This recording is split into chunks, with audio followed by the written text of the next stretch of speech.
இந்த ஷார்ட்ஸில் நம்ம எதை பற்றி பார்க்க போறோம்னா டெய்லருக்கான டிப்பர் ரெடி பண்ண போகிறோம். என்ன டிப்பர் ரெடி பண்ண பார்த்தீங்கன்னா, ஒரிஜினல் டிப்பர் எப்படி இருக்குமோ அதே மாதிரி தான் நம்ம இந்த சேஸை உருவாக்க போகிறோம். நம்ம சேனலை புதுசாக யாராச்சும் பார்த்தீங்கன்னா சப்ஸ்கிரைப் பண்ணிக்கோங்க. இந்த மாதிரி இன்ட்ரெஸ்டான கண்டென்ட்ஸ்லாம் நம்ம தினமும் ரெகுலராக அப்டேட் பண்ணுவோம். உடனே சப்ஸ்கிரைப் பண்ணிக்கோங்க. 4 சென்டிமீட்டர் நான் வச்சுருக்கேன் அகலம்.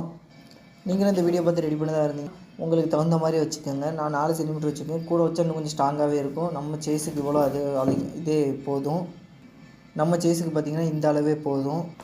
மொத்த சேஸோட நீளம் பார்த்திங்கன்னா 21 சென்டிமீட்டர் வச்சுருக்கோம். அதில் பார்த்திங்கன்னா 11 சென்டிமீட்டரில் முன்ன ஒரு கட் பண்ணிக்கணும் 2 பக்கமும். ஏன்னு பார்த்திங்கன்னா சேஸ் வந்து பார்த்திங்கன்னா முன்னே வெயிட்டெல்லாம் ஒரே இடத்துல ஆக்ட் ஆகுறதுக்காண்டி நம்ம கொஞ்சம் மடக்கி கொடுத்துருப்போம்.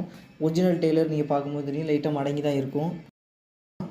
இந்த மாதிரி நம்ம 2 பட்டையை ரெடி பண்ணி வச்சுக்கணும். அதுக்கடுத்து பார்த்திங்கன்னா 2 பட்டையும் ஒன்றா இணைக்கிறதுக்கு முன்பக்கம் பார்த்திங்கன்னா ஒரு சின்ன மின்பக்கம் பார்த்திங்கன்னா ஒரு சின்ன பீஸ் ரெடி பண்ணி அதை முன்பக்கமாக நம்ம வச்சுக்கணும். அதை வச்சு பார்த்திங்கன்னா க்ளூகன் போட்டு ஒட்டிடணும். இப்போ பார்த்திங்கன்னா சேஸு பாதி இதை முழுமையாக அடைஞ்சிருச்சு.